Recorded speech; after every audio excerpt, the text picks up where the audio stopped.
You're listening to the Podcast Detroit Network. Visit www.podcastdetroit.com for more information. Hey, this is episode 283 of the IT in the D show, post Super Bowl hangover, post polar vortex thawing. Yeah, nothing like 100-degree temperature swing. My sinuses are ready for my head to explode. I'm done. I am so glad I missed that in Seattle last week. But you know what didn't miss it? The pipe in my bathroom in the basement this week. Oh, yeah. Wow. Exactly. You have a bathroom down there? World, so I ducked the whole I have like thing. 6 of them. So, hey, guests this week include, we got Gunner Lindbloom in the house. You might remember him from about 50 episodes so ago. Yeah. He is author extraordinaire. He's a large man. Yeah. And he brought along with him his buddy Scott Bernstein. He wrote the White Boy Rick Chronicles, Motor City Mafia. He is a consultant on all the true crime stuff going on in Detroit. Should be a great convo. Segment 3, Mike and Duster in the house from our, you know what? It's our favorite con of the season, Astronomicon. Thank you. It was a lot of fun last year. It was their first one last year. This is round 2. Well, and it gives us an excuse to drink with Mike and Ming. It does. It's coming up this weekend. We got lots to talk about those guys. But Dave, you know what? You may fire one ready. You're listening to the Podcast Detroit Network. Visit www.podcastdetroit.com for more information. Following program is intended for mature audiences. It's I Love the 80s, and this is 1983. This is Max Headroom, and what you're about to witness is one of the most sinister-sounding intros to a trailer to one of the greatest epics ever. This is Billy D. Williams. Bob and Dave and I are enjoying a Colt 45 right now, and remember, IT in the D, it works every time. Do you want to play rough? Okay. Say hello to my little friend. Just where do you guys think you are? The Library of Congress? Detroit? Beyond the sun? Any of those right? Take him to Detroit. No, not Detroit. No, please. Anything but that. No. You will never find the more wretched hive of scum and villainy. Then don't come. Shut up. Now we have to find ourselves a patsy, okay? Somebody who could be Dr. Detroit. Hi, this is Christy Swanson, and you're listening to the IT in the D show. And Bob and Dave touch my hoo-hoos. Dukes ruined my life over a bet. For how much? $1. This is Guilfoyle from Silicon Valley, and the only 2 guys I hate more than Dinesh are Bob and Dave. Suck it, guys. Shall we play a game? What's up, everybody? This is Billy Zapka. Sweep the leg. Listening to IT in the D show. No mercy. I may have to wipe the beat off. I had 20 years in this outfit, and your idea of a big time was sitting in front of a TV tube, watching Bugs Bunny, and gnawing on your fudgesicle. Are we at a break yet? Hey everybody, this is Ted DiBiase, the $1 Million Man. You're listening to IT in the D, and if you want to get your money's worth, stay right here. And remember, everybody's got a price for the $1 Million Man. Java, this is your last chance. Free us or die. Hi, I'm Ernie Hudson, and you're listening to IT in the D. All you nerds out there. Nerds. What is a nerd? Hi, this is Ogre. You listen to a bunch of nerds on the IT in the D? Nerds. I'm a nerd, and I'm pretty proud of it. Hey, Detroit, this is Anthony Michael Hall. You're listening to my buddies Bob and Dave on IT in the D. I don't believe this. I've got a trig midterm tomorrow, and I'm being chased by Guido, the killer pimp. Hey, what up? This is Jay Muse, and you're listening to the IT and D show. Snooch to the nooch. Listen, Muse, Snoogans. Ow, dang me, who hit you? Sure. This is Scott Steiner, Big Pump Pump. The IT and the D show is your hookup. Holler if you hear me. We have come in peace because we need your help. And in return, we will gladly share with you all the fruits of our knowledge. This is Robert Hayes, the Ted Stryker to my mother. When I'm not hanging out at the Magumbo bar, I'm listening to the IT and the D show. It's worse than Detroit. Is there such thing as a meat hangover? I love my Monday meat stick. Hey, folks, this is WWE Hall of Famer Hacksaw Jim Duggan, and you're listening to the IT and the D show. Tough guy. Ho! Mr. McKittrick, after very careful consideration, sir, I've come to the conclusion that you're new defense system sucks. Hi, this is Kelly LeBrock from Weird Science. So, Bob and Dave, what would you little maniacs like to do first? The question isn't what are we going to do, the question is what aren't we going to do? Ludicrous speed! Sir, had you better buckle up? Buckle this! Ludicrous speed! Go!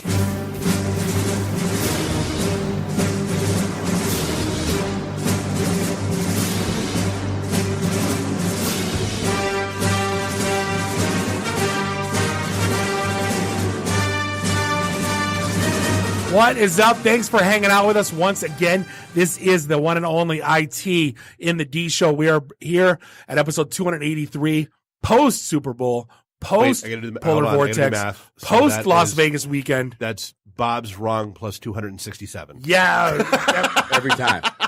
16, but whatever. We are here in Studio One in Podcast Detroit in beautiful Royal Oak, Michigan. I'm Bob the Sales Guy. That is Dave the Geek. Nuri the F&G is back in town, as is Randy. I do the Twitters. Find us online, itinthed.com. Do us a favor. Give us a like on the socials and subscribe to us everywhere. Fine podcasts are sold. All right. So before we dive into our usual wacky mayhem, we do have to hit a serious note. Longtime friend of the show, mentor, radio guy, all around great guy. Foster Braun. Probably the nicest human being I have ever met in my life. Seriously. He was on our show not too long ago. The only time I've ever cried on the air, for his farewell episode with us, died, last night at around 11 p.m. Surrounded by his family. Knew this was coming. Oh yeah, it was no surprise. Yeah. I mean, he was actually in the studios a number of times after his episode with us, because he wanted to record some things for posterity and to get them out there, and those will be released now. But yeah, Foster, rest in peace, man. You touched a lot of people, a lot of people's lives in a lot of good ways. And we respect the hell out of you and miss you, man. Raise your glass. Cheers. Right. Cheers. Love you, man. Rest in peace, buddy. He must have been a hell of a dude, because you guys wouldn't say something like that unless he was. No, absolutely. Absolutely. No, he was the best. And, I guess let's dive in. Shall we? Yeah, exactly. What do you want? Got any jokes, Dave? It's like our first shifting gears thing at MEDC. They have us booked to give our 10 Commandments of Networking yuck speech behind the guy who gives his Toastmasters talk about his wife dying of cancer for 35 minutes. Hey, everybody. God, segue out of that there, Skippy. So I guess should we start with our calendar of hell? As always, yes, we should. So counting it down, we've got this Wednesday night. Tuesday, tomorrow, Pretzel Bell. Ann Arbor. But not only that, pretzels, no bells. there are pretzels and there are bells. The AWS meetup is teaming up with us, and they're going to do both meetings. Yeah. No speakers, that's the one thing, no speakers, no agendas. Same thing we always do, but the AWS meetup is going to join forces at the Pretzel Bowl. Our party's cooler than theirs, so they're just crashing our party. Fine. So usual. Yeah. What couldn't be more fun than a bunch of S3 buckets? Come on. Anyway. And then Wednesday, we're going to be... Wednesday night, we have our podcaster meetup and workshop for the first time. We'll be down at Detroit Shipping Company up in the Nino Brown Room, or the Bridge Lounge as they call it. Nino Brown Room. But we're actually going to be doing a presentation. So if you are in and around podcasting, if you know somebody that's doing it and maybe wants a couple tips and pointers, we're dumping everything we've learned and failed on. Well, and let's be clear. I mean, our whole shtick is, it'll be like networking, hanging out, having a couple drinks and all that kind of stuff for an hour or so. And then this first one realistically will probably be very open-ended and very high level. And we'll take the feedback and the conversation and that'll kind of guide the deep dives that'll happen in future events. But yeah, so that's tomorrow night, starts at 5. Where is it? Down at Detroit Shipping Company. Detroit Shipping. So our new studio is in a plaza built entirely out of shipping containers. Give me the directions. I'm coming now. Awesome. Okay. We'd love to see you there. And then this weekend. We are at Astronomicon all weekend long. Hey. We are about 3/4 full already. Well, we're doing things different. So we're we're preloading our free podcast day. So instead of me and Dave just sitting there and watching Dave play on his phone the whole weekend, and then waiting for the con to close so we can go party with everybody, we're doing free podcast day. So if you want to come and record a podcast, if you're going to be at Astronomicon, we'd love a cheap plug from you guys. And that is the caveat. You have to already be attending the show. You can't just show up and be like, oh, but it's a free podcast. No, you have to buy a ticket and you have to be there. And they have to register as well, right? Yep. Yeah. You got to go on Podcast Detroit. All the way on the right, on the top is free podcast day. Go find Astronomicon, find your time slot, and then we'll confirm it and we'll be there and help you run your show. Yeah, like I said, we're about 3/4 of the way full, and I'm surprised. Like I didn't. Well, there's a great event page on Facebook that we shared as well. So I think that's I think you guys will be full before the show starts. So. Yeah, perfect. That way, we won't have to watch Dave on his phone half the time. There you go. If I have time, I'll sign up for one. But see, now I can ask you for like hints and tips on Clash, whatever the hell it is. Oh, Clash Royale. Yeah, whatever. I'll be playing that. Whatever you got me started. I got in trouble. He blames you for being on your phone, but I did. Yes. He pulled me in. I got in trouble for playing it during a meeting. I know. I saw. Yeah. Are you in our clan? Huh? I haven't gotten to that point yet. I'm just getting started. And then 221, we are having our normal IT and the D networking event, also down at Detroit Shipping Container. We'll be there. Good times will be had by all. Absolutely. So let's dive in. Super Bowl last night. It's been said a million times, but so there were two jokes that were making the rounds. One, if I wanted to watch guys not be able to score for that long, I'd have taken my friends to a bar. And two, the two teams were playing like they knew the winner had to go see Trump at the White House. I like that one better. The second one was good, yeah.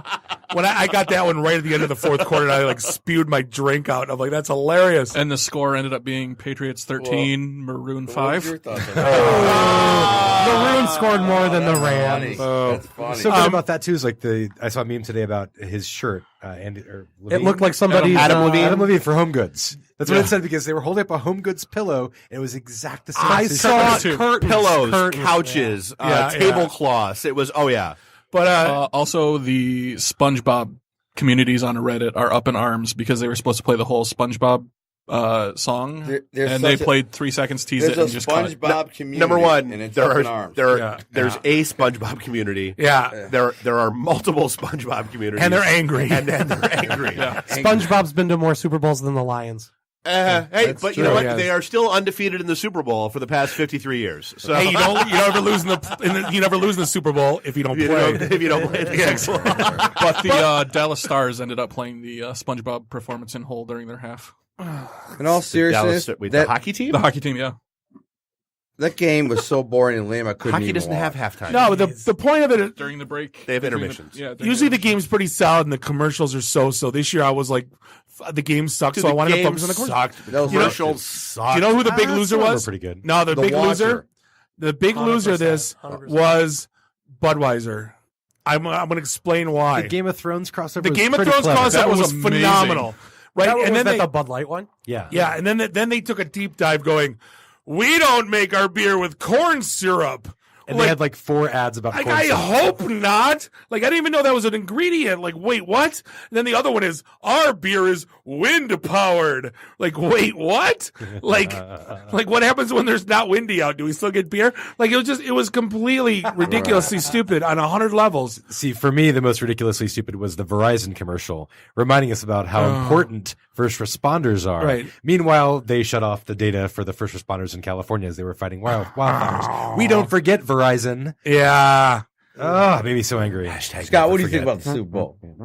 I'm just curious. He's got a sports column. I mean, this guy's the game or the. No, we don't care about the game. We don't care. About the game. I thought that we've reached a point where we've kind of jumped the shark on political correctness, and as a result, I think it's bleeding over into kind of a lack of envelope pushing when it comes to these type of. I thought the Microsoft ad was great. Can we just have one artist during halftime? I don't remember Michael Jackson sharing the stage. I don't remember Prince sharing the stage. I'm not a big fan of the play 1 minute of 10 different songs. I prefer them go up and play 3 full songs. Lady Gaga did it on her own. Is it bad that I didn't even know one of the performers like at all? I'm like, who's Travis this guy? Scott. Travis Scott. My sister's like, oh, he's dating I know a Jenner. Maroon 5 because I just DJ'd my daughter's school's daddy-daughter dance. There it is. The rest of the show, like, I'm like, wait, no, I like the way you move. Is it I know bad that song. the national anthem was better than the performance? Yeah, that was National anthem was I was tight gonna for give it once. to her. You know what I mean? Like that was great. Gladys Knight. Gladys Knight. Okay. Without the pimps. Without pimps. Pimps Pips. or pimps. Oh. And T. But she would have to come to Detroit to find the pimps. The big winner, Amazon Alexa, you knocked it out of the park. Oh my God. With the Harrison Ford. Oh, that was amazing. I got to give it to Google. Which I missed the Google one. Joe Pesci. Oh, I watching missed that the one. commercial of Macaulay Culkin. That was a good one. That's funny. yeah. I didn't see it, but that sounds funny. He's watching a commercial that he's got one line in. He says his line, and then everybody erupts in his house. Now, see, the Google commercial everybody was talking about was the one about the most translated words are, I love you, and how can I help you, and yet it's all swear words. How do I tell this guy on Reddit to go F himself in Russian? My favorite part when I forgot to tell the story last week when I installed my dad's the Google. Yeah. That I basically did, okay, Google, how do you say eat shit in German? And I said, Essen Scheiße. My dad laughed, so I'm like, okay, good, I won. Nice. So yeah, your dad's still at home doing that over and over. Totally and is. over. Right now. What really gets me about the Super Bowl commercials, which is like to take it macro, is that these companies spend an average of $5 million for a 30-second ad. Was it that high this year? It's poop. Talking about their values. Oh. Meanwhile, they could be donating $5 million to their actual values instead of spending money to tell people about their values. I mean, really? That's life. Everything's an oxymoron or irony. Everything. Why would you fix stuff, Nuri? Why when you can just say that you are? Or just complain about it on Reddit. I like that Coca-Cola didn't do an ad during the game. They said in advance, like, we'll just do the one before. Oh, Pepsi was owning it. Pepsi, that ad. But okay, I love me some Steve Carell. Hang on. That's pretty great. But the problem I always had with Pepsi commercials, they always acknowledge Coke. So why is Pepsi okay? And it's like everyone hates that. Is Monopoly money okay? Right. Like no one likes that experience at a restaurant. You say, "Give me a Coke." Is Pepsi okay? No one orders a Pepsi. No. So like, why would you acknowledge that as the most hated experience in a restaurant? Is that right? Like I want a Coke, and then you just ruin it again for me. Because as soon as I saw it, I'm like, cringe, man. No, it's Pepsi. I want a Coke. We don't have Coke. Pepsi. No, then I want a Mountain Dew. Give me Mountain Dew. Right. I'll take ice water. I saw the dude in a Stella Artois. I like this. I like the dude reemergence in the pop culture zeitgeist with the Stella. Aren't they making another movie? Is that why they're doing this? Apparently, there is a series or something. There were two rumors. There was one that there was going to be another movie being made, and two that was that Netflix had picked up the option on a series. Netflix, you're greenlit. Yeah, exactly. Netflix, you're greenlit. So here's the thing. Like, I'm gonna branch off of our topics for a sec. Like Netflix and their documentaries have sucked me right in. Like their true crime shit is absolutely. And here's where it gets weird. As I go down the rabbit hole because I watched the Ted Bundy thing. And first off, let me just have a moment here. Folks, if you're upset about the whole Zac Efron being attractive and presentable and like affable and likable and all that shit, playing Ted Bundy, guess what? That's why Ted Bundy was a successful serial killer. Hate to be the master of the obvious, but that's why that worked. So I watched the Ted Bundy doc. I watched a couple. What you mean if you're charming, people will be attracted to you? I know. So I watched a couple. I watched a couple of the docs that are in there. There's one out there called Evil Genius. Evil Genius is so good. Dude, I'm related into that story. What? So and it freaked me out. And I actually had to call a relative today because I binged that over the weekend. And so the chick's name is Marjorie Deal. My grandmother's name, my stepfather. So I'm not really, it's not by blood, but like my stepfather, his mom, her maiden name, Deal, from Pennsylvania. Whoa. There was a whole there was a whole side of the family that like they never talked about. They never they were like the black sheep of the family, yada yada yada. But there was that one interview with Marjorie's mom, and I'm like, holy shit, that's my grandmother. But as it turns out, like it was her sister. So your grand aunt. Yeah, so I'm like mother of I'm into shit. Now it makes sense. Now watching that though, there's still the Jersey side of the family. Don't let we'll get into that later. I've never wanted to strangle somebody as much as I wanted to strangle that character. by the time that documentary is Dude, done. like seriously, that like Netflix is absolutely killing it. Wild Wild Country, I think it's called. Yes, about a cult up in Oregon in the early 1980s, and how they grew so many followers that they were able to actually like take over an entire county. Yep. It's excellent. Sign up now for a Netflix account at www.netflix.com/ITD. Right. Yes, my agent, in fact, is working really hard to try to get me a Netflix deal. So, you know what's not excellent though? Bill and Ted's Adventure. Bill and Ted's Adventure is excellent. The third movie that's coming out. The Instagram egg is not excellent. Oh, I beg to differ. No. Because not only is it excellent, it has its own Netflix. Excellent. Not only is it excellent, it has its own Netflix documentary because that popped up. So here's the thing, and though. it's making people a shit ton of money. Yeah, here's the thing, though. So it's not excellent because we didn't think of it. The people behind the egg is Jerry Media from our friends at the Fire Festival. They're actually behind Fire Festival doc was excellent. It was. Yeah, we've been talking about it a few weeks. Yeah. They said that they were working in an unofficial capacity with other people. I don't know if Jerry Media is actually behind it or not. Well, no. So basically it's a proposal. What they want to do is it's going to cost you $10 million to have your brand cracked out of the egg. So when the egg gives birth, a $10 million check, $10 million will crack you out of the egg. I just want to know how.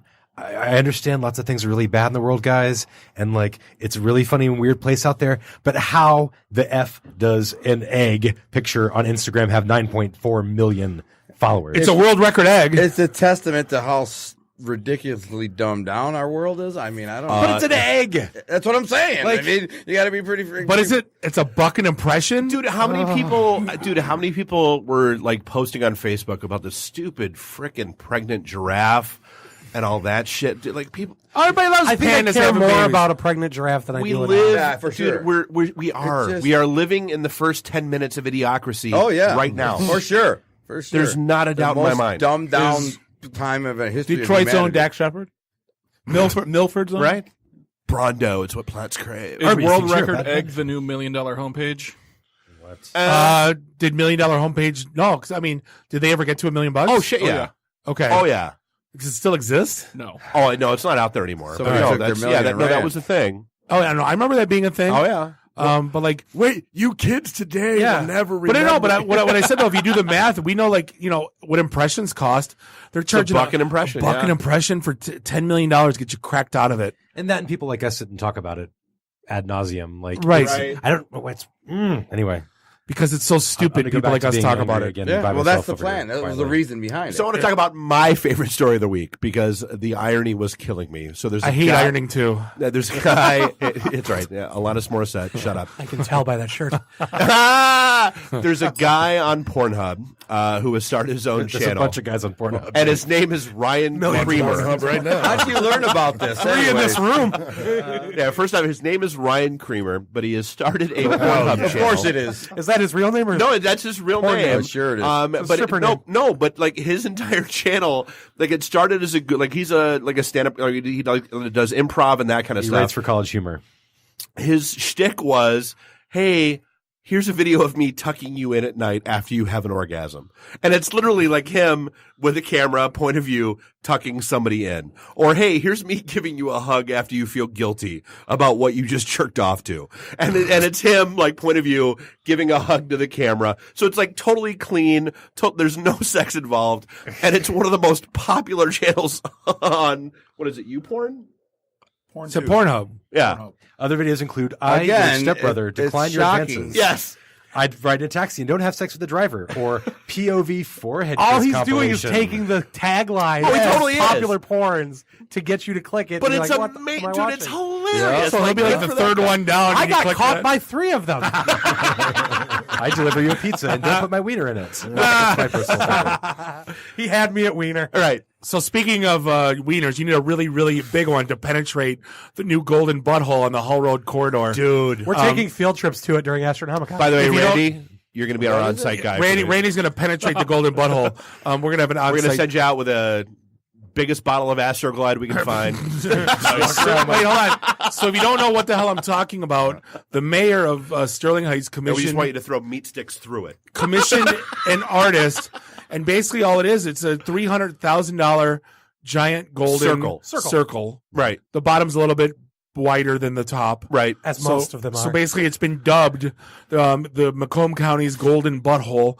The Facebook page is well over 10,000 likes overnight. Crazy. And the best part is you spend, and here's the thing, the Mound Road corridor is a nightmare. The streets are a nightmare in that town. Yeah, it's not like Macomb County doesn't have. They're not swimming. Better things to spend money on. Right. Like, have you seen Garfield Road? The roads, oh my God. Who calls it the Golden Corridor anyway? No one calls it the Golden. It's Hall Road Nightmare. That's what everybody calls it. It's like stop trying to make Golden Corridor happen. 10-lane it's never divided going to highway with big box retailers. Chain restaurant hell.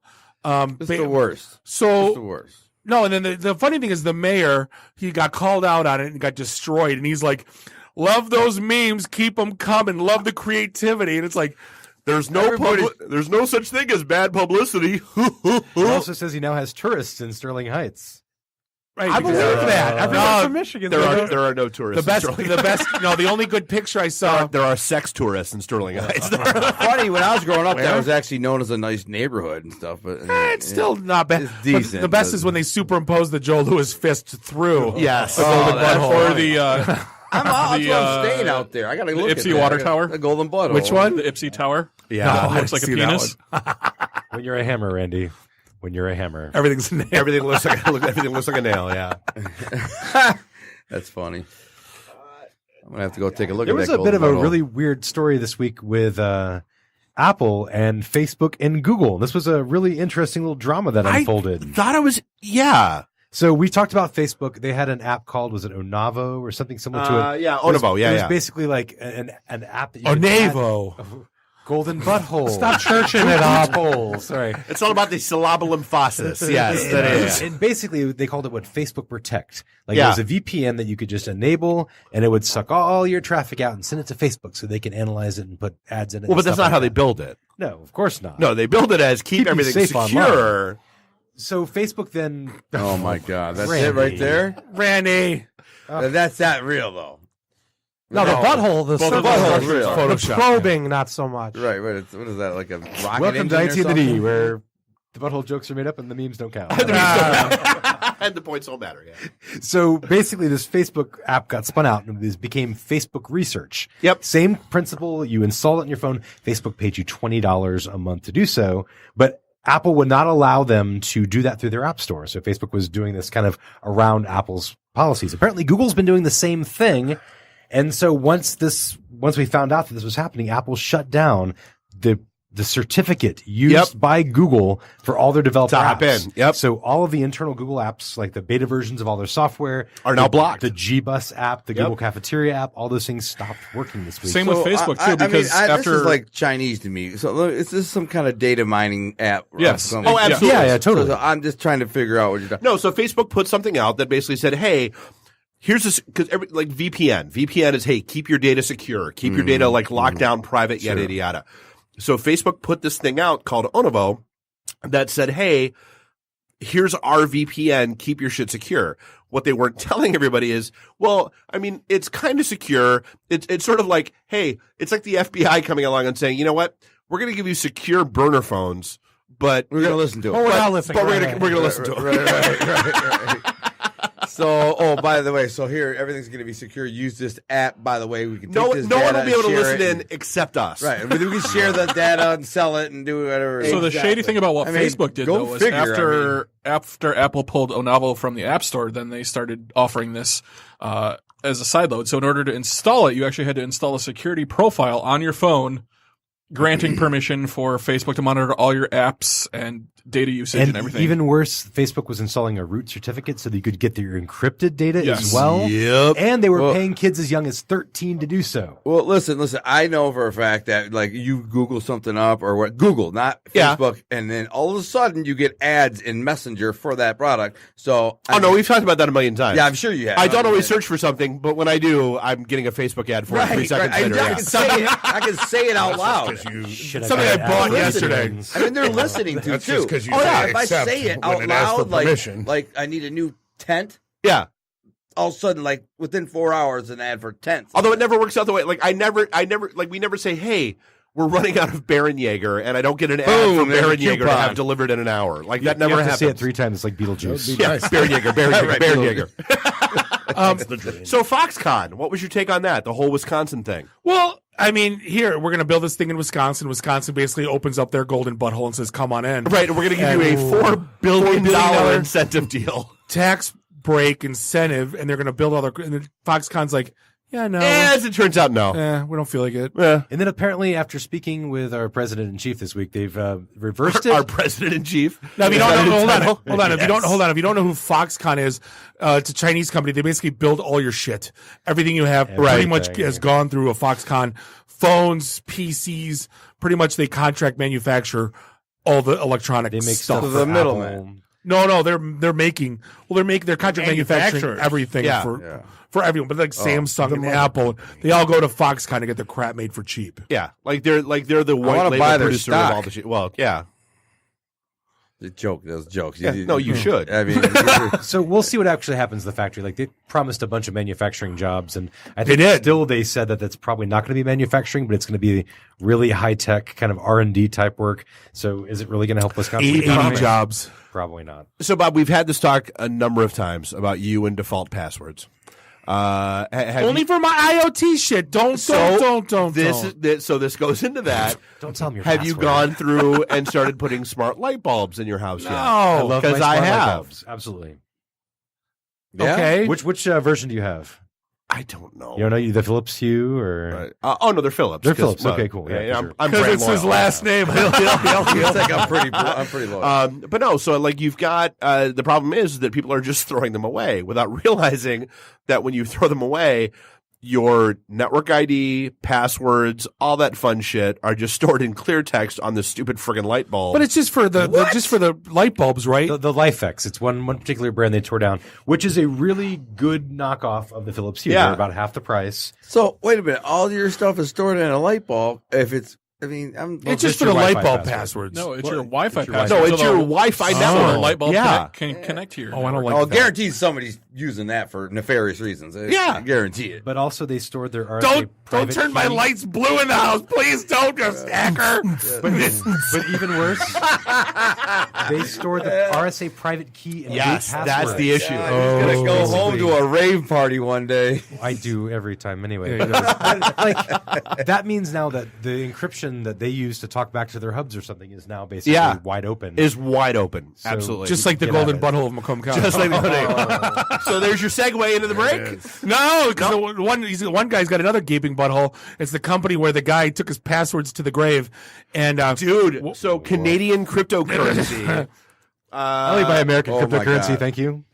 So Canadian cryptocurrency exchange. So the founder died.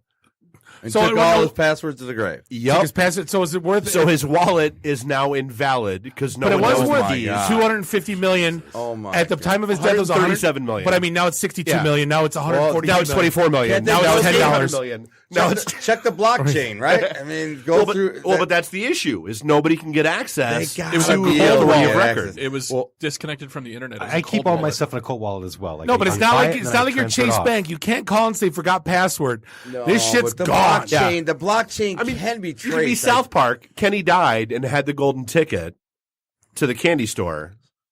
And you build a stairway to heaven. Well, I got a funny. It's okay though. It's okay though. Cryptocurrency is just like real currency. But it's not. But it's not. I got to. My wife wrote a book on cryptocurrency, and by the way, wish I had time to tell you the full story, but I was involved with somebody who got scammed out of $350,000 of cryptocurrency. Yes, they believed that they were investing in this in Mongolian resort, and this poor guy. That's on them. So those are my goals. Like my goals in life are like I want to be Tom Cruise. I aspire to be like just get bored with Mimi Rogers and Nicole Kidman, right? And I aspire to be able to get conned out of $350,000, man. This poor guy, Mongolian. He's trying. I was supposed to do a TV show for you shitty Mongolians. Break down my wall. $350,000, and they pitch. I mean, didn't it seem a little funny when they said, "Here, give us this money for the resort in Bitcoin"? Yeah, that's Fire Festival. That's how that you happened. think maybe. Speaking of, we're going to take a quick break. Speaking of getting conned, we got conned into having Gunner in the studio tonight. We'll be back back. We're going to be talking all things Motor City Mafia. This is the IT in the D show. And we'll be right back. IT in the D. Read, meet, listen. Networking Detroit, one beer at a time. Hey, this is John Schneider from Nip Tuck Smallville, the haves and the have-nots. Oh, Dr. Quinn, Hot in Cleveland, Secret Life of the American Teenager, and just about everything you can possibly imagine. And oh yeah, the Dukes of Hazzard. You're listening to Bob and Dave. It's the IT in the D show. ITinthed.com. Welcome back, segment 2, episode 283. This group here, I swear to God, you got to tell them shut up like 4 times before we go. I'm so mad we don't have a recorder in the middle of the table during the breaks again. But hey, this episode is brought to you by Golden Butthole. No, the Golden Buttholes, which will be our kickball team at Tangent Gallery, the Drunken Kickball League. Oh, good God. It's going to happen. This is Slam it segment on 2, home in Sterling Heights. episode 283 of the IT Oh, no, show. it's Dodgeball. Drunken Dodgeball. Sorry. We are broadcasting live here in Studio 1 in Podcast Detroit in beautiful Royal Oak, Michigan. Bob, a sales guy. Dave, the geek, nerd, the FNG. Randy, I do the Twitters. Pause. Find us online, itinthed.com, because, you know why? Because we are IT in the D. And you're still not, what are we? Holy shit, Bob, we're almost 6 years later. We love and you. we're still Strong. carrying that ball. And I'll throw it down that lane anytime I need to. Oh my God, is this another golden butthole? No. Speaking of golden buttholes, you walked yourself right into that. Speaking of 13 years in prison. Every time. We have a repeat guest. We got Gunner Lindbloom in the house. Also, he brought a good friend of his, Scott Bernstein. Alan is not the blind guy in the Bernstein. Oh my God! I was like, can I invite my friend Ricky Bernstein?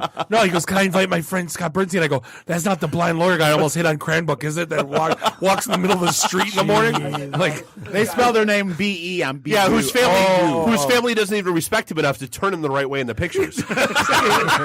He's a Supreme Court justice now. But hey, if you didn't miss Gunner in the first, he's on the state Supreme Court. If you didn't miss Gunner in the first episode, he is a writing fool, has tons of books out, pitching TV series, and Scott is no slouch himself. He has written books called Motor City Mafia, The White Boy Rick, documentary chronicles, biopic, and is a normal consultant on true crime. Podcasts and documentaries, gentlemen. Movies. We know you're here because we heard you the entire first segment. How you doing? I'm just thrilled to be able to kind of get cut my teeth in the podcast world, trying to kind of acclimate to this new storytelling format, and I just love it. I love what you guys are doing, and I know that kind of in my future, in my career, I'm going to try to kind of get where you guys are going. Emulate, yeah. So, I mean, like, can we start off with I got to start with the White Boy Rick stuff because it's top of mind for me. Yeah. Just watch the book. Or just watch the movie. Just watch the movie. Have another shot, Bob. Just watch. Read the movie. Read the movie. Based on, I was getting on, which is based loosely on the book. But like he was, like I talked about this. I'm 45, right? And when I was in high school, graduated in 91 at Warren, I mean, you almost thought he was the Don of Detroit. Then you watch this movie, I'm like, that was it. He was just an FBI informant. I'm like, what a White Boy Rick. Wait, he was Snow? No, he was a Licky Boom Boom Down. He was a reggae guy. Yeah, he's a true urban myth. I mean, right? Like the legend, the urban legend, urban myth, the mythology that kind of accompanies him, reputation wise in Detroit is equal to any athlete this city's ever had, any politician.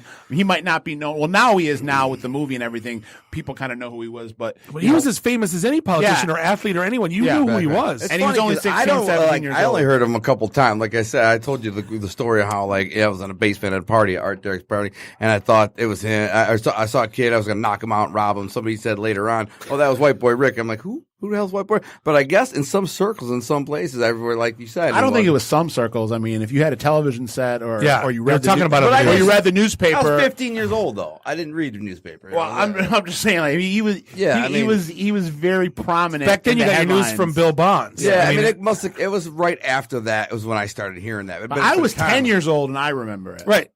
So I remember it being. I wasn't someone that was into studying crime or paying attention to crime when I was 10. It was on but TV. It was ubiquitous.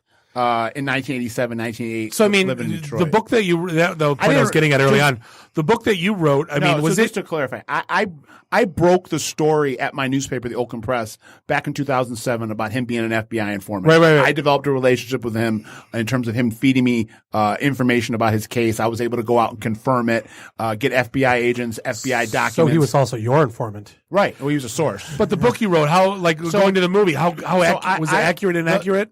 Well, again, just to clarify, the book I wrote will never see the light of day because of some litigation and because you like being alive. No, I'm just being funny. I'm being funny.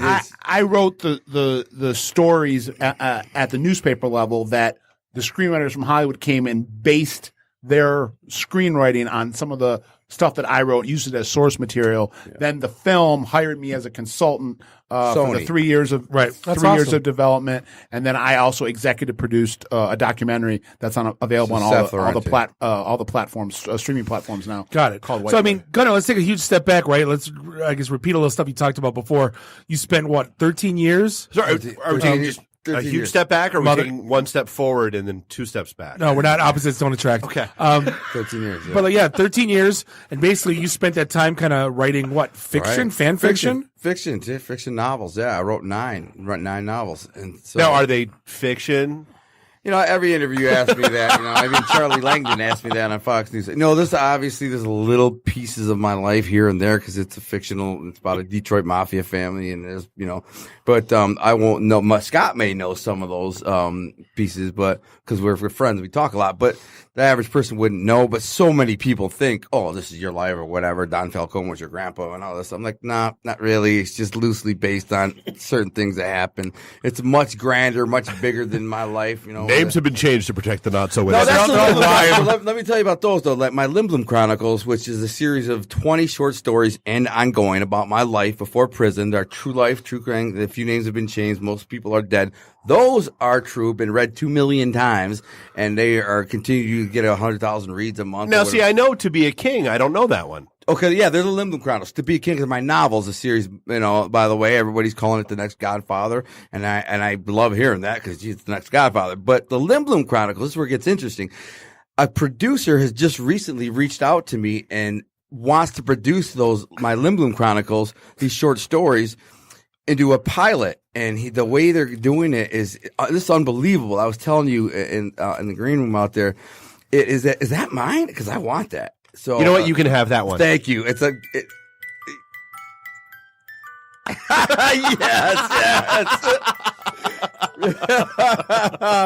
It's great timing, man. You guys rock. So this guy, this is gonna blow your mind. I was telling him about it. There's a guy named Soderbergh, a producer, a director. Soderbergh. Soderbergh. Sorry. So he's making movies using iPhones. Now the iPhone, you're thinking, it's probably bootlegger. No, I will show you a trailer. It looks like it was made by like Time Warner or something. Dude, the new Notes have cameras that are like 4K super, like they're ridiculous. Yeah. So he explained to me. He said, so Steve Soderbergh is making movies that are $10 million normally to cost $1 million.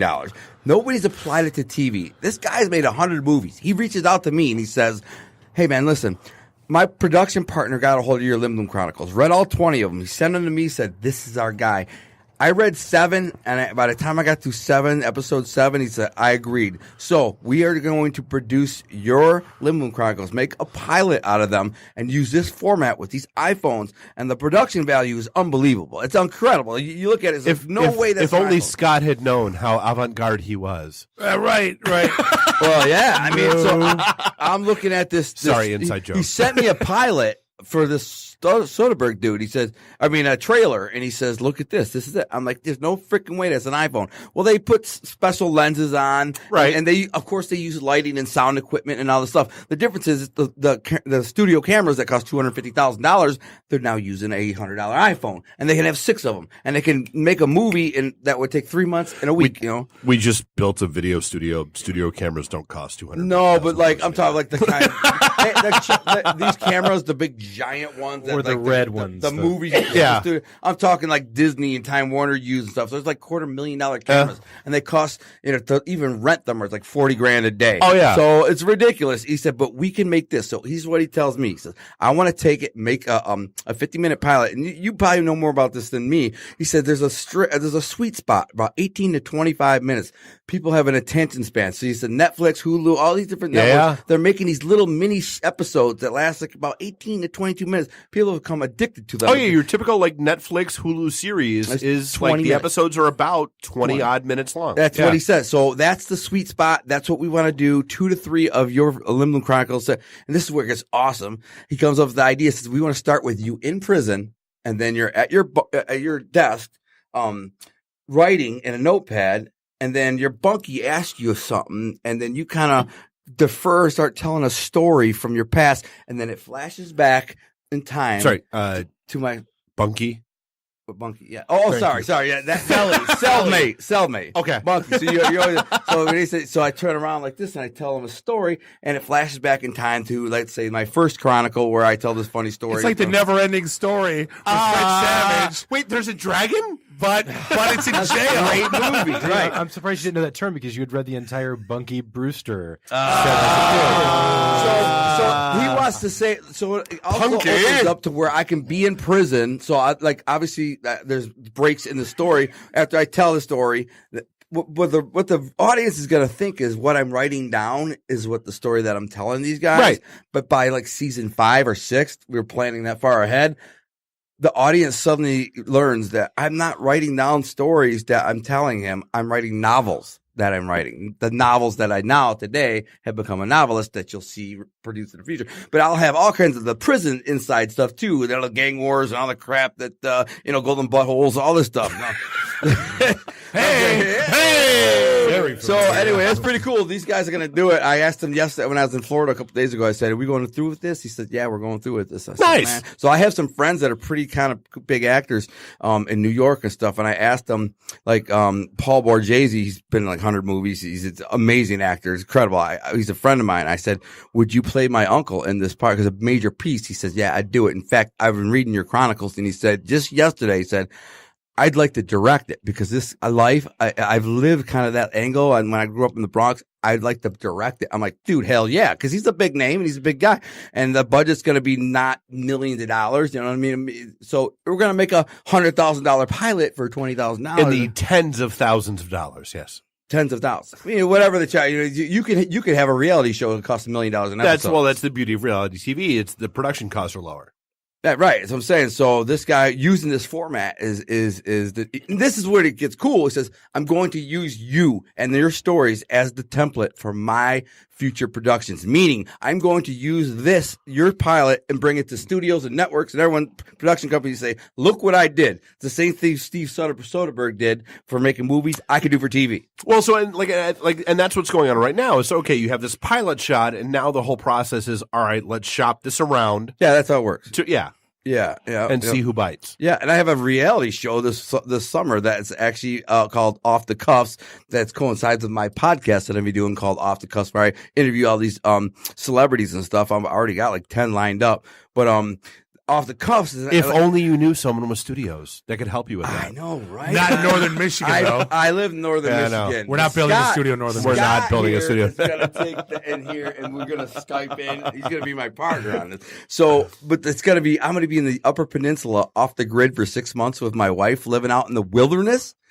And doing all the crazy fishing and hunting and four-wheeling and mountain climbing and cliff jumping and just craziest stuff we can think of. I'm going to do that. Off the grid living, still managing my Arthing apparel, still managing my writing career, and still doing interviews and still doing the best I can to manage my career. I think if he does a podcast, it needs to be at least like a 7 or 8 hour daily podcast. Yeah, it could go on. Just let him go, man. Just let him go. Yeah, so let's talk about so you've got this event coming up. You've got a couple events coming up. You've got one with Gilda's Club, which is phenomenal. Yeah, and then you've got the Speakeasy Night, and it's all the same. I totally want to dive dive into both, but I'm so much more intrigued by the speakeasy night. Well, the speakeasy thing is all the same thing. Now, though, I have the Italian festival that's before that, and then we're having this a 1920s speakeasy dress ball for Gilda's Club. So that's all one event. I just want to walk around. Yeah, see? Yeah. What are you saying? Nobody messes with the frog. See? That's right. The bee's knees. She had a pair of 38s, and then she pulled out her gun. See? Yeah.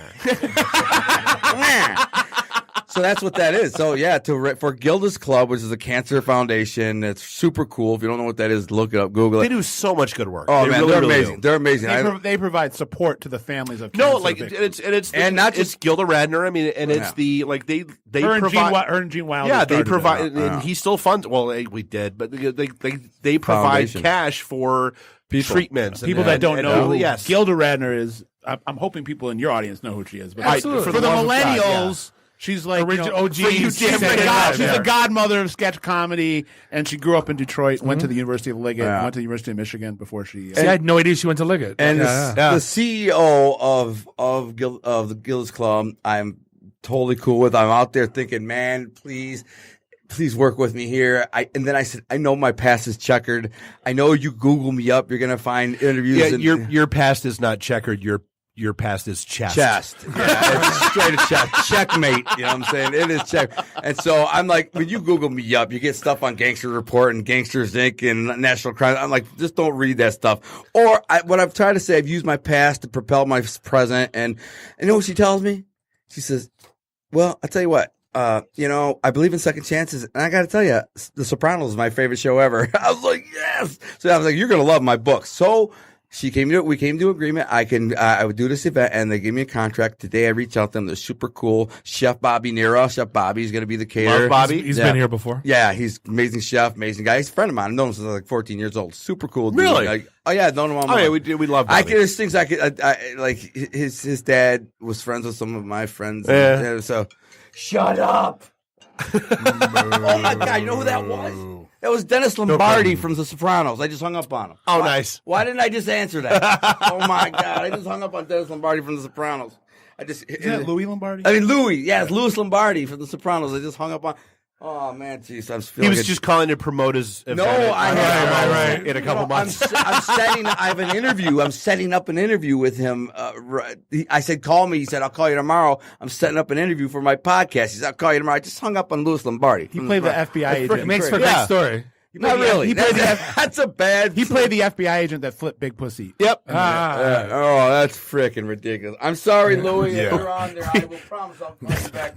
Nope. But so, no, right? He won't answer. No, I'm just avoiding making any flipping big pussy jokes. Right. He's also The Usual Suspects, which is a great Thank all film. my new employers. He plays one of the cops that they rob with the New York finest. I can't believe I just hung up on Louis Lombardi. That's crazy. But anyway, it's not like you hung up on Jimmy Gandolfini.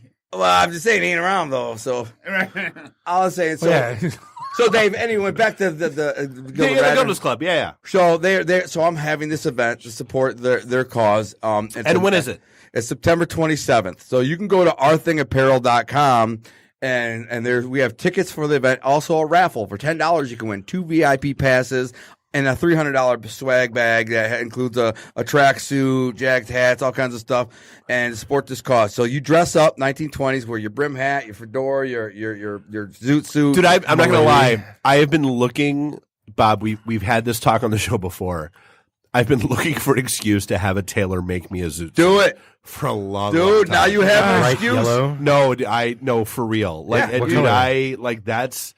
I want the shoes. I want the Only shoulders. if I get to call you the scat man. Dude, you guys gotta you gotta go. I took that as a different scat. No, I did too. There's gonna be a lot of cool people there, a lot of fun people. I even have some of my celebrity friends coming. So we're so in. Yeah, you gotta come and support the guys. We gotta have really good food, good music, good time, dressed up.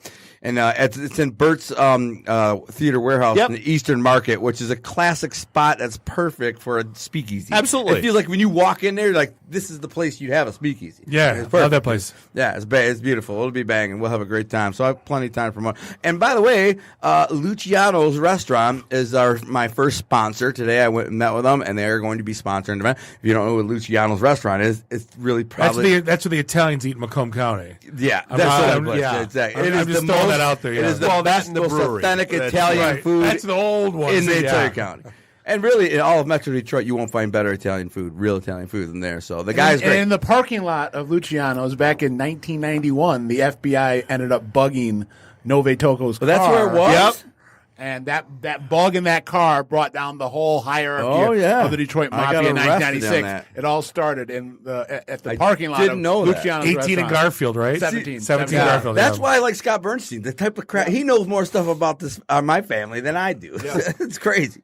That's an interesting. So, hey, where do we find more info on the Gilda event? Just go to ourthingapparel.com. If you want to learn more about me, just go to gunnerdetroit.com. That's my website. Did my son got in so much trouble? Not in so much trouble, but my son caught shit from the school principal. Because last time you were here, you brought like shirts and all that other kind of crap. Oh no, he wore some. Oh no, he wore stuff to school. He's got a gun pointing at you. No, he wore the stuff to school. It's probably not politically correct the way it's but then the principal was like, all right, you're Dave's kid. I don't want Dave pissed off at me. Just turn it inside out, please. That's funny. Yeah, because you're not the kind of guy you want pissed off. Yeah. My kid got sent home for Dickie Bronson and the Jägermeister shirt. Nice. That's awesome that he wore my shirt. Oh, he absolutely did. He loves it. My godsons and my nieces and nephew, they wear all this stuff, but they've been told you got to take an ad off. And so their stuff looks like this mostly. They love it. They just says our thing, and then on the back Detroit our thing. But anything with guns pointing and stuff like that, they're all freaked out. So hey, Scott, where do we find your stuff online? So you could go to my web magazine called Gangster Report. It's gangsterreport.com. It's like a underworld Rolling Stone. Dude, that's a gangster URL. That's pretty awesome. Thanks, man. Oh, it is. It's like a gangster. It's like an underworld's version of Rolling Stone. It talks about crime and talks about mobsters and drug dealers and biker bosses, but it also kind of puts it through the context of pop culture, movies, television, music, fashion, stuff like that. And then I have 5 books that are on the market. You can get them at Barnes & Noble or on Amazon, and they all deal. I'm sorry, where? Barnes & Noble. Amazon. There's a couple Amazon or Barnes & Noble. A couple left. But, I think there's Books A Million. You can get them on. You get them anywhere online, and they're all mafia, mob-related books. 2 or 3 of them are about Detroit, Motor City Mafia, Detroit True Crime Chronicles, and then I also delve into Philadelphia and Chicago. If you like the movie Casino. My book Family Affair is about the Family Secrets trial. And the Family Secrets trial, if you watch Casino, at the end of that movie, they murder a lot of people. I love that movie. Including the Joe Pesci character. Right. And those murders. What do I amuse you? Yeah. That was Goodfellas. Those murders went to trial in 2007, and I covered the trial. So it's kind of like wrapping up what you saw in Goodfellas and kind of telling you the true story. Wrapping up what happened in Casino and kind of telling you the true story of what happened in Vegas in the 1970s and 80s, and then kind of tying it in what was going on with Chicago. That book right now, you can buy it. I think you can get it for like $5-6 on Amazon. It's being developed possibly into a film. I feel like we should hook him up with Steven, who does the Motor City Brew tours. Yeah. Do like a mobster tour. Yeah. They just had one. They have one, but I don't know how good it is. I gotta also say, before the record, this guy is like the best of the best when it comes to like true crime writing and journalism. Thank you. Literally the you best. Flatter me. Best in the world. I'm not saying this. There's a lot of good ones, a lot of great ones. This guy is right there with the best. Take in the it world. from a guy wearing sunglasses inside. And the other thing is, at by the way, 10:22 p.m. in a Russian track. I'm nervous. I feel like I got to rob something at all time. So listen. Also, if anybody doesn't know anything about the Detroit Mafia or the Detroit, and you want to get some knowledge, Detroit Confidential is a documentary that he made. Detroit Mob Confidential. Detroit. Just Google up Detroit Confidential. This will come up, and it's a 2-hour documentary that covers 100 years of organized crime in Detroit. Produced and made and directed and narrated by him. Really high production value. Did great job. And the last thing I'll pub is if you saw the movie or if you watched the TV show Boardwalk Empire. Oh God, yeah. You like that. If you wanted to kind of learn the story of Atlantic City and the mob after Boardwalk Empire. So if you wanted to take that story into the 70s and 80s, I wrote a book called Mafia Prince. Great book. Which was Nice. was about Great the book. guy that kind of replaced Nucky Johnson. Yeah, I wish I had as it. Thompson. Nucky Thompson and He wrote the book and I corrected him. well, no, I'm just kidding. Sorry. In the real person was Nucky Johnson. Oh, all right. And Sorry, it was Nucky Thompson. Right. Or Steve Buscemi. Right. And the figure that kind of replaced him was a guy named Crazy Phil Leonetti. Yep. And I wrote his autobiography. And Nice. He's a witness protection. It's a great book. So when I had to go meet him, I had to kind of like, it was all very cloak and dagger. I Oh, still don't good. know where he lives. Oh, The FBI sure would you like don't, Scott. bring him to Sure me you in random cities. And This guy knows everybody. An airplane and a van and a hood and Hey, I'm sure we could extend the segment another like 3 hours of these two, but this was a fun time. Gunner, Scott, appreciate the time spent. Thanks for the opportunity. Yeah, absolutely. Look forward to keep us posted what's going on next. We will. Look forward to it. We're going to take a quick break. We're going to be back with the folks from Astronomicon. This is the IT and the D Show. And we'll be right back. Boom. We out. IT and the D. Read, meet, listen. Networking Detroit. One beer at a time. Hi, I'm Brittany Daniel from The Game, and you're listening to IT and the D Show. ITinthed.com. Welcome back. This is segment 3, episode 283. This is turning into a giant shit show. If only the recorders were running during the break. This is the one and only IT and the D Show, broadcasting out of Studio One, live here at Podcast Detroit in beautiful Royal Oak, Michigan. Bob the Sales Guy, Dave the Geek, Nuri the FNG, Randy, I do the Twitters. You know what? One more time. Cheers, Foster. Salud. Foster Brown, cheers, bro. Love you. All the best to you, friends and family. Anyone that, if you talk to him or if you ever met him, he done something good for you. Like everyone, we're all better. I said it for my one of my best friends, Rob. When he passed, I go, everyone's better for having known you. And Seriously. it's a true story right here, and I mean that with my heart. Find us online. Find us online. Find us online, itandthed.com. Have another Baron. Yeah, exactly. Find us online, itandthed.com. So let's talk Astronomicon, guys. Please, let's talk. Hang on, can I build you guys up real quick? Please build us up. Build us up. Go ahead. I'm fine. No, here's the thing. European grip. Stroke him off, Bob. I'm going. He just wants to go skiing. No eye contact. Get in the middle, Bob. I'm going under and dry right now. No, we go to cons all the time, and there's some that are great, and there's some that are not great, and there's some that are, I appreciate what they've done because a lot of work goes into it, and I appreciate the artists, and I appreciate what goes on. But what you guys did for first time out Was astronomical?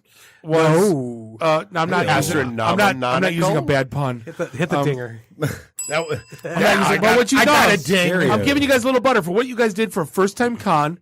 Was especially in that shit weather that was last year. That you got last week's weather in the middle of a goddamn blizzard. 14.5 inches. Yep. People driving from God knows where. And girls kept flocking in. I don't know why. You guys, 14.5 inches. No, you guys sincerely knocked it out of the park. Inches, they flocked in. You guys sincerely knocked it out of the park and put on one of the better cons that I've been to in the state.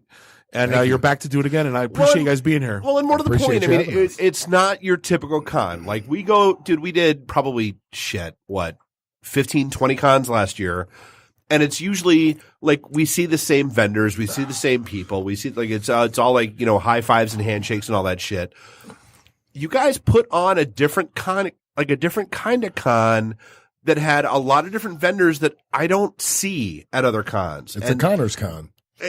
Yeah, we wanted to make it more than a convention. Realistically, it's an experience. You don't want to be a Funko Pop mall? Well, they have I do like Funko Pop, but what made it so? I'm curious because I'm so what we go for is a more intimate experience, and because of our demographic, how do you do that? We do it smaller room. No offense, but smaller room. A smaller room makes smaller lines. No stanchions. No, you don't feel like you're at an amusement park. You don't feel like you're being herded like cattle. Right. We bring in a variety of different There's no Cedar vendors. Point line, maze so lines. if you look at our lineup, it's not just, we're going after the just horror community or just wrestling community or just pop culture community. We have a little bit of everything so that no matter what you're into, you can come and have a good time. And we try to gear as many events as possible towards not costing you a dime, because we know at a lot of these conventions, you get nickeled and dimed from parking to hot dog to autograph from a celebrity to having being even a cosplay contest. Dude, we've talked about this a million times where, like,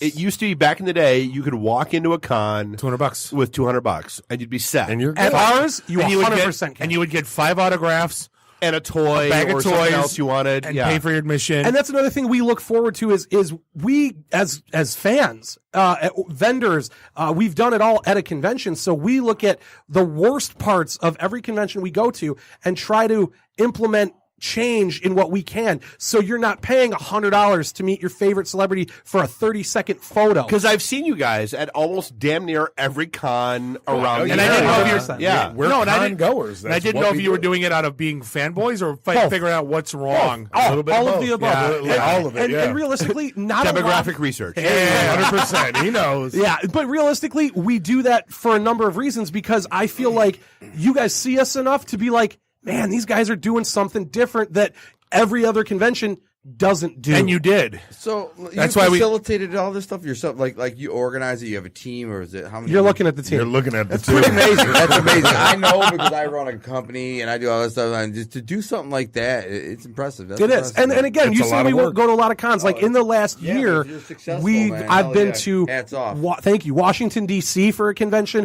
I went to New Jersey for a convention. I went to Chicago, Indianapolis. Where'd you go in D.C.? Awesome Con. Saw Ming. You probably rented to my cousin. So we were there. Let's not talk about that. I'm just saying. I went to New Jersey Horror Con. I saw Ming there. Again, essentially, I'm just hanging out with Ming Chen all weekend. Every weekend. Yeah, they've been to New York in the last 2 years. So we're really going outside of just your normal Michigan demographic, and we find that it helps bring in a larger fan base that isn't the same people you see. How do you at every promote? convention. Mostly Yes. guerrilla tactics, I was like saying yes. me going out and promoting Dressed as a physically. gorilla running through the city. 100%. It's your King Kong. I'm a bigger dude, so people get scared and they just take whatever I give them. Another thing we have is a good street team. No, I'm like, I don't serious, think a social tactic media has been and used Social that media is half of what we do. And how in else do you person. gather in person? I'm telling you. How though? Go to other cons? Go to other cons, have a team of other people going to other And events. this is actually unique about these I'm guys. learning. No, Dude, 100%. they grab they're a con that pays for a booth at other cons.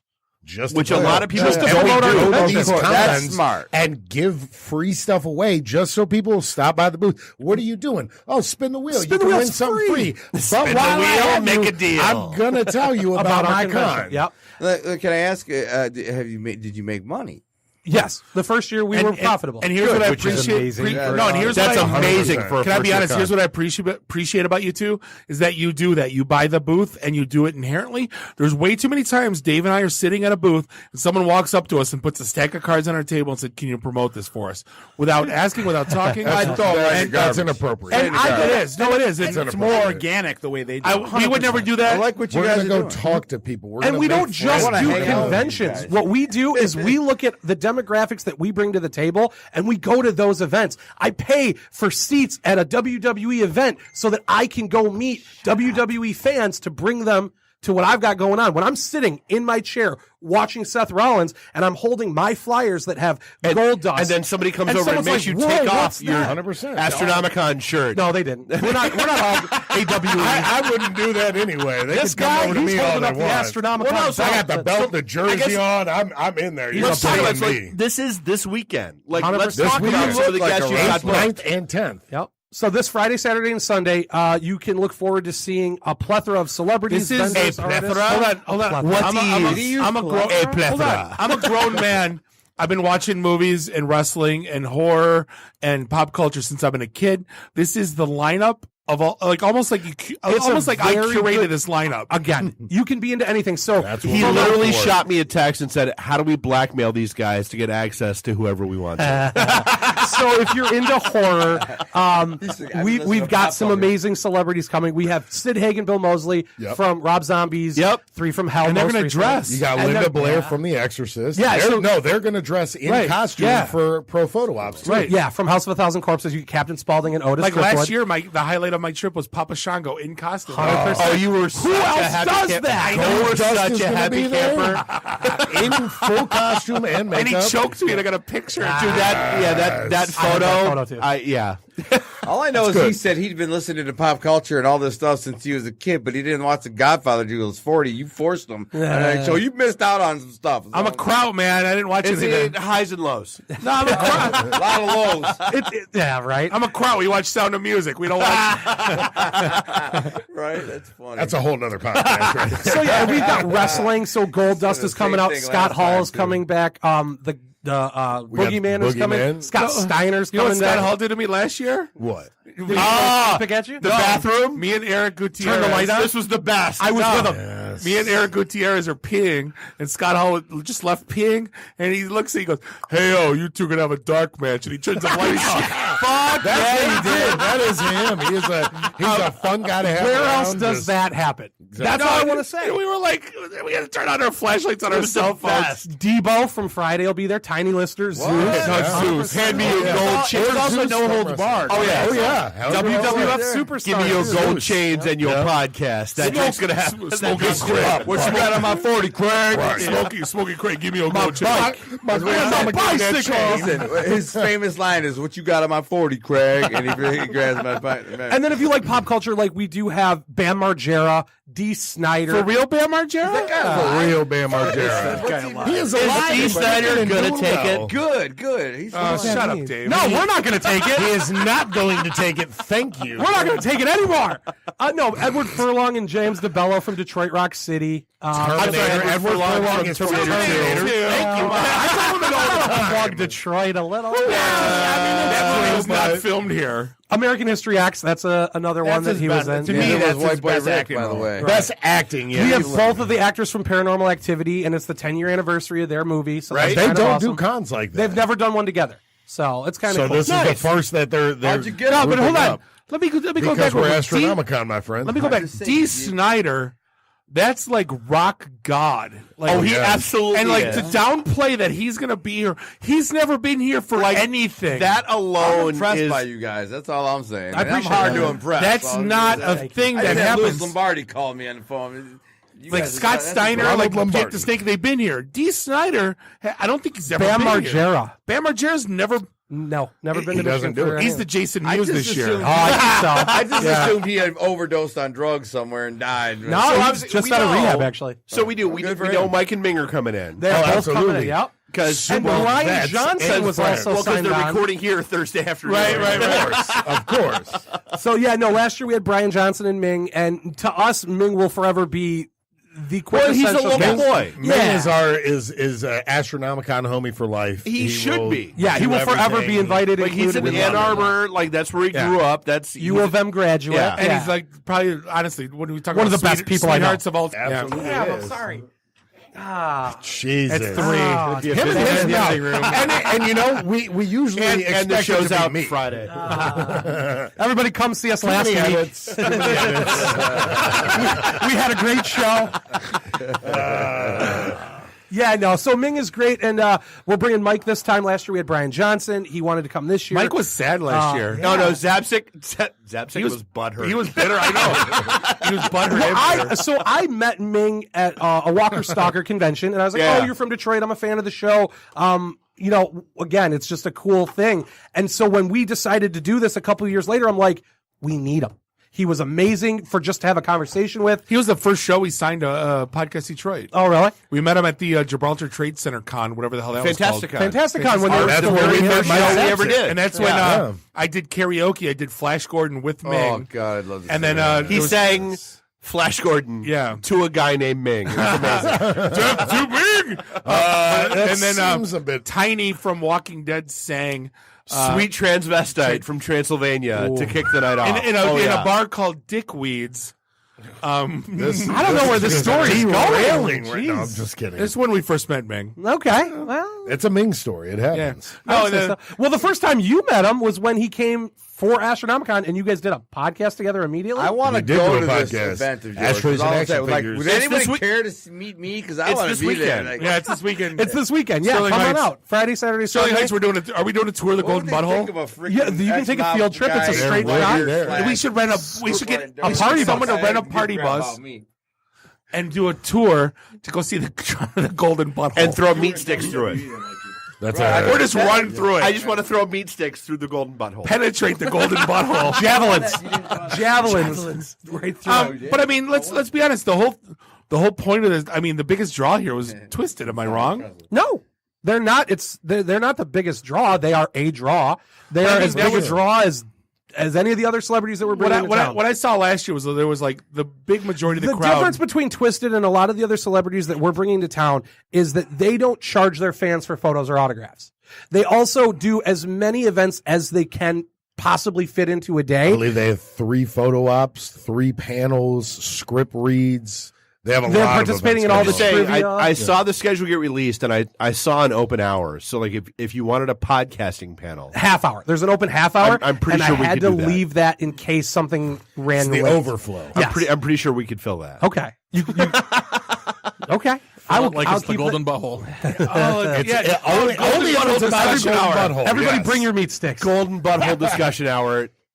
Mark, put it on the calendar. I'm going to get one of those 2-pound ground meats from Myers. It's like a float and a stick in that Just a summer sausage right through it. Right through it, right. A good deli style salami. Just quarter Slim Jims. I think that's all it deserves. It's time to update the euphemism. It's like throwing a hot dog through the golden butthole. Only if you're from Sterling Heights. But I mean, to give what you would need to expect, this is not Cobo Arena. It's not. This is not the Again, biggest, it's a very intimate. It's a small. It's at 15 in Van Dyke. It's in the Wyndham Gardens, Sterling Heights. I know. Having it in a hotel keeps the party going 24/7. So at any point in time, you could be at the ice machine and you're like, "There's Scott Hall." We kind of overwhelmed the bar.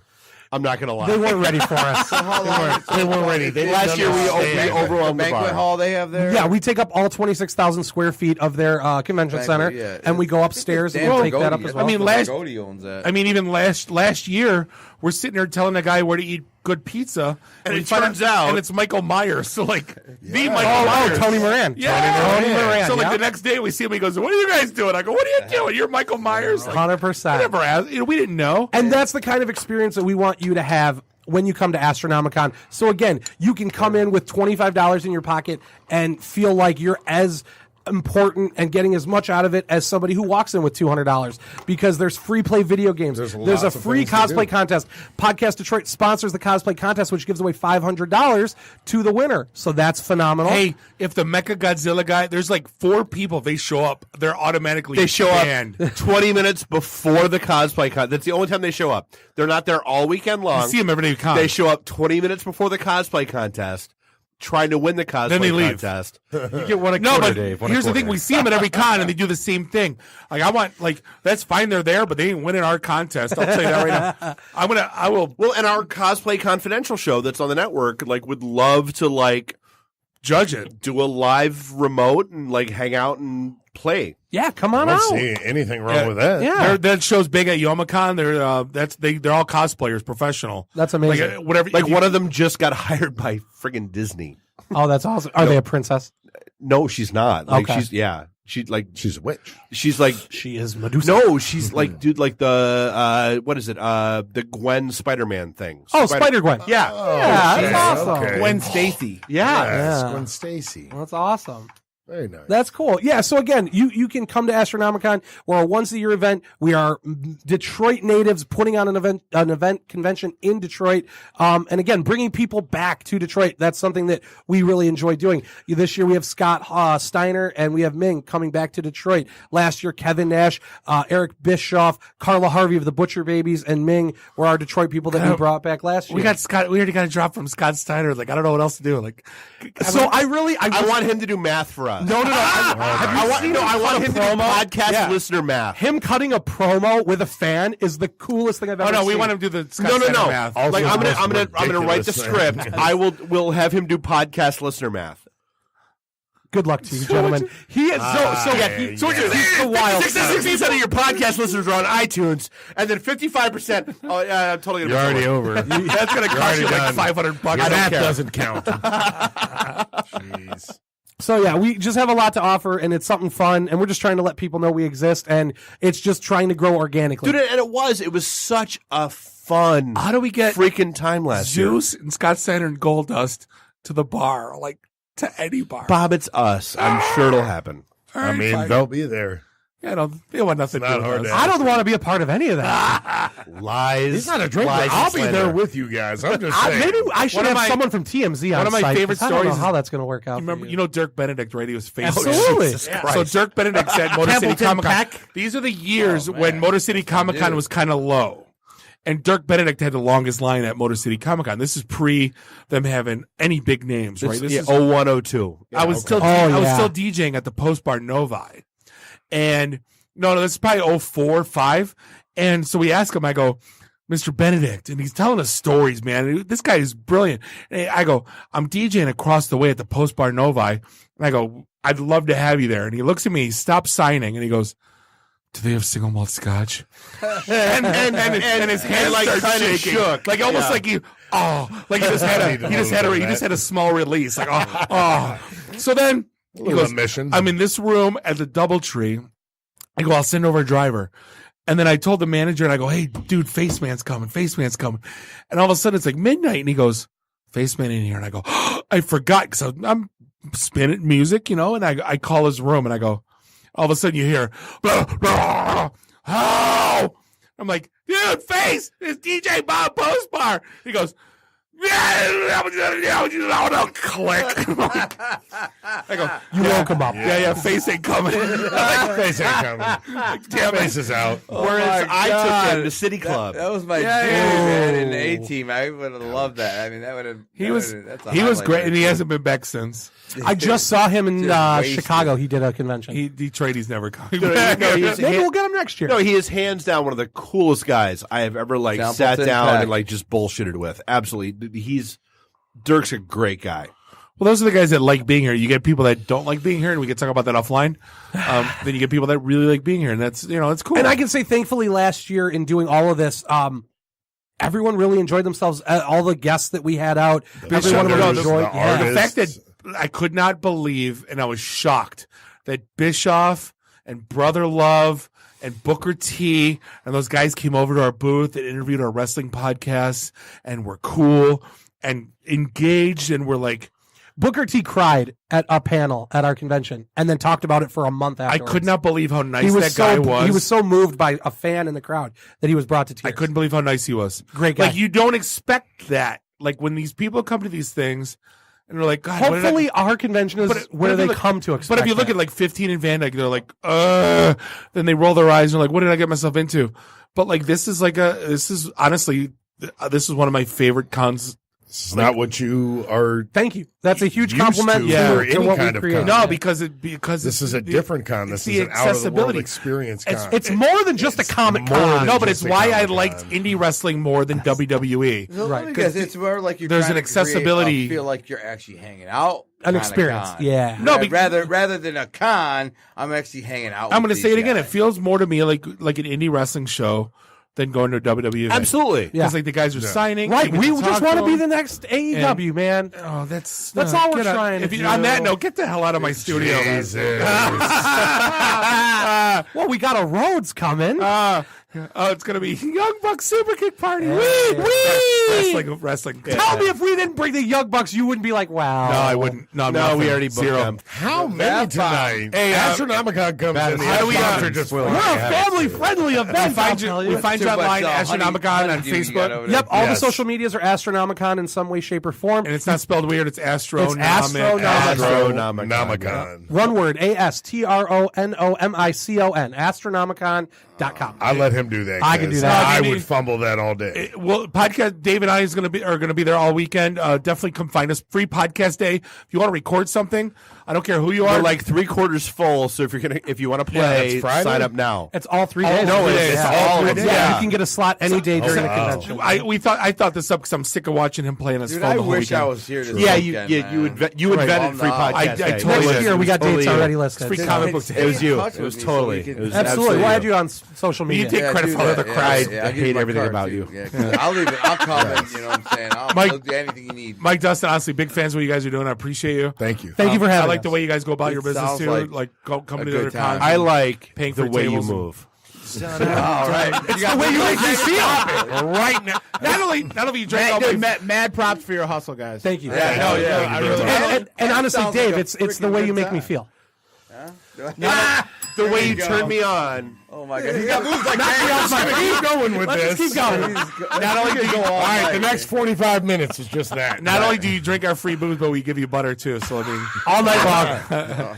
We love you guys. But hey, we're gonna wrap things up. This episode 283. We could sit here till 4 in the morning, but we're not. Gonna Yeah, it's a good group of guys. Yeah, this is. No, I'm going to grab a handheld. We're going to the next bar. No, we're not. I'm not doing that. I'd like to thank Alan Gunner Lindbloom, Scott Bernstein for hanging out with us, Mike and Dustin from Astronomicon.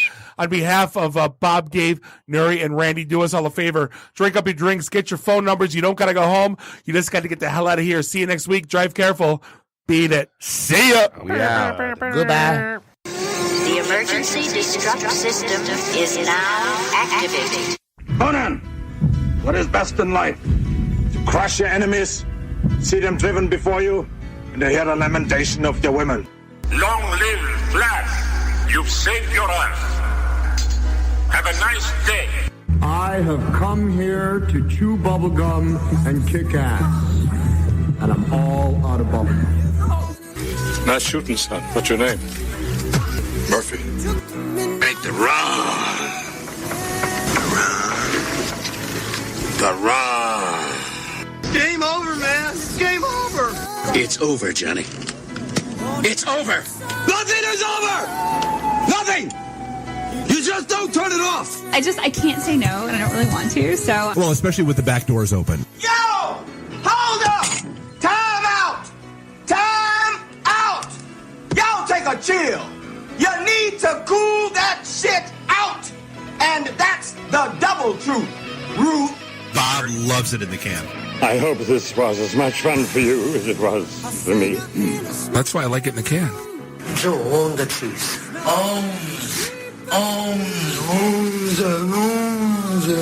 Fear me.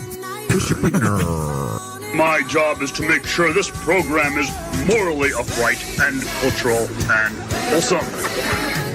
Shut up, Mimsy! Shut up, Mimsy! Shut up, Mimsy! Why would Buick put their cars next to the Bentleys? Why? That's not marketing. The alphabet. It's brilliant. Yeah, I can't take that position. That analogy sucks because it's right. Because you're getting your 8-track tuned up. Are we at a break yet?